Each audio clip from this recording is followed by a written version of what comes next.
Ribose has 5 carbons. The first carbon attaches to a nitrogenous base. The carbon in the 2' position differentiates ribose from deoxyribose. The carbon in the 3' position attaches to the next phosphate. And the carbon in the 5' position has the phosphate. As shown in the drawing as well, DNA strands are anti-parallel, meaning they run in opposite directions, and they always run from 5' to 3'. Nitrogenous bases are separated into 2 categories, purines and pyrimidines.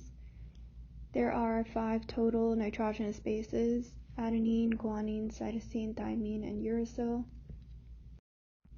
Watson and Crick's DNA structure is consistent with Chargaff's research, which concluded that the amount of adenine bases was equal to the amount of thymine bases, the amount of guanine bases was equal to the amount of cytosine bases.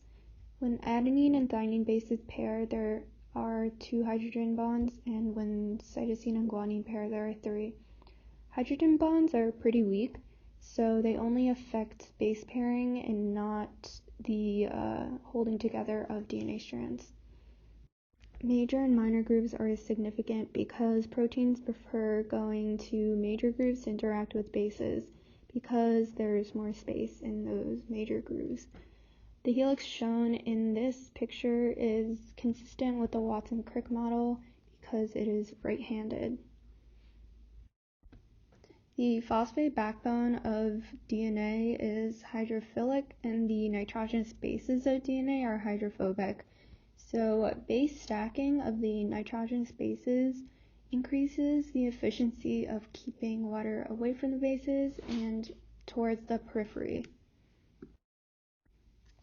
If we place DNA into a highly concentrated salt solution, then the positively charged sodium ions would interact and neutralize the negatively charged phosphates of the phosphate backbone of the DNA.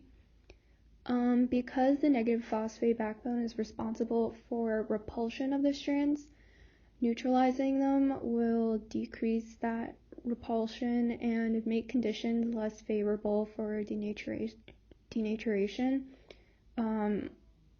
which is the separation of the DNA strands. So after the negative charge is neutralized, the temperature needed to denature the DNA will increase, which means the TM, or the midpoint of thermal denaturation, will also increase.